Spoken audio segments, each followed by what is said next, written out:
1 ele tinha sido campeão na Fórmula 2, é isso? Não, ele foi campeão na Fórmula Ford 1600, na Fórmula Ford 2000 e na Fórmula 3. Naquela época, a Fórmula 2 praticamente não existia. Era a Fórmula 3. Era a Fórmula 3 Porque que eu me seria... lembro, eu trabalhava na Placar, acho que eu já contei essa história aqui. E o Lemir Martins, que era o editor de fotografia, cobria a Fórmula 1 lá para Placar. Aí eu fazia um programa à noite na Gazeta com o Avalone, com o Perão de Castro. Acho que nessa época acho que era o Perão de Castro. Eu ia lá de vez em quando. Aí os caras me chamaram, e o Pelé.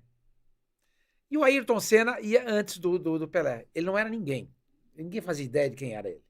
Eu cheguei pro Lemir e falei, Lemir, vai um cara lá que chama Ayrton Senna. O que eu pergunto para ele? Eu lembro até hoje, o Lemir virou para mim e falou assim, pergunta se ele vai acertar com a Williams. O primeiro carro dele, eu lembro até hoje, o Lemir me falou isso, a primeira sondagem dele na Fórmula 1 foi a Williams? Foi o primeiro teste. O teste? Ah, então era isso.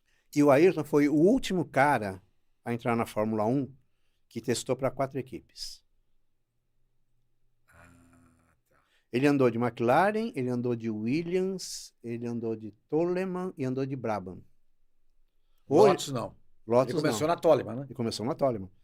E hoje, o garoto vai bem, o garoto mostra algum potencial, alguma equipe já pega, põe na academia, e ele tem um contrato. Se ele for chegar na Fórmula 1, é com eles. Eles podem liberar o cara para ir para uma outra equipe. Mas o garoto não pode ir para outra equipe de livre e espontânea vontade. Foi o que fizeram com o Hamilton, né?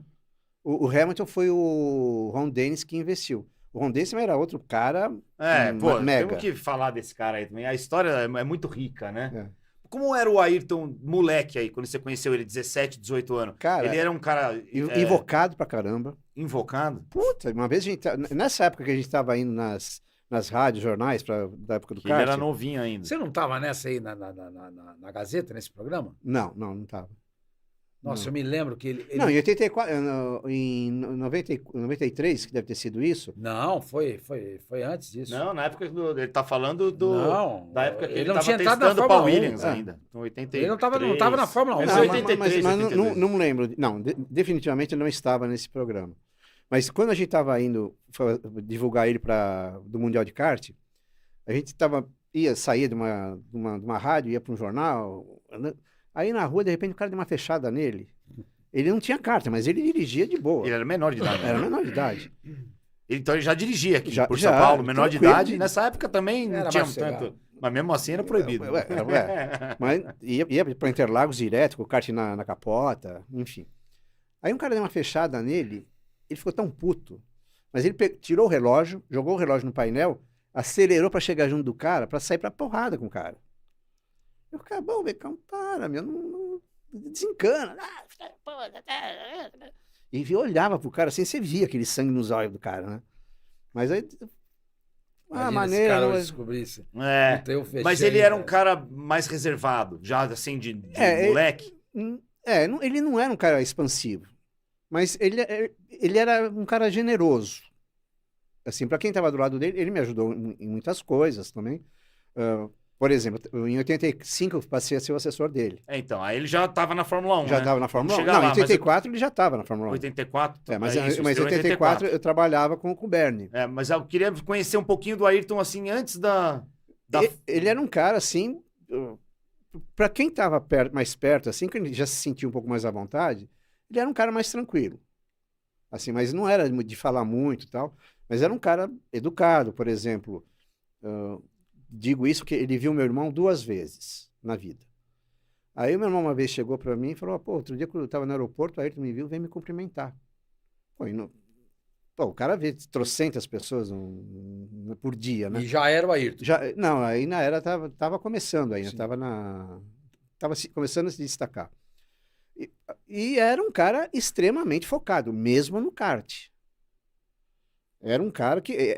a grande característica dele era o foco absoluto naquilo que ele estava fazendo. Ele vivia para isso, né? Ele não era de sair de noite. Não, até ia, mas não era baladeiro. Curtia, tal. Nunca bebeu? Raramente. Não tomava um vinhozinho? Não, raramente bebia alguma coisa. Pô, e na época da Fórmula 3, ele tinha o patrocínio do Gallery, que era aquela Sim, casa noturna do Zé Vitor Super Olives. famosa aqui de São Paulo. E esse cara, para se promover, ele dava alguns vouchers para o pessoal de automobilismo e liberava entrada. Tinha muito evento de automobilismo que acontecia no Gallery de segunda-feira, que era um dia morto e tal. Aí uma noite o Ayrton me levou para jantar lá no Gallery com a namorada dele, que acho que já era a Lilian. Era a Lilian. E eu com a minha primeira esposa. E, pô, eu não lembro dele beber nesse jantar. Tomou água, tal, alguma coisa assim, né? Eventualmente tomava uma... Quando ele ganhou a corrida em Portugal, pô, consumiu algumas garrafas de champanhe. Aí foi uma ocasião especial.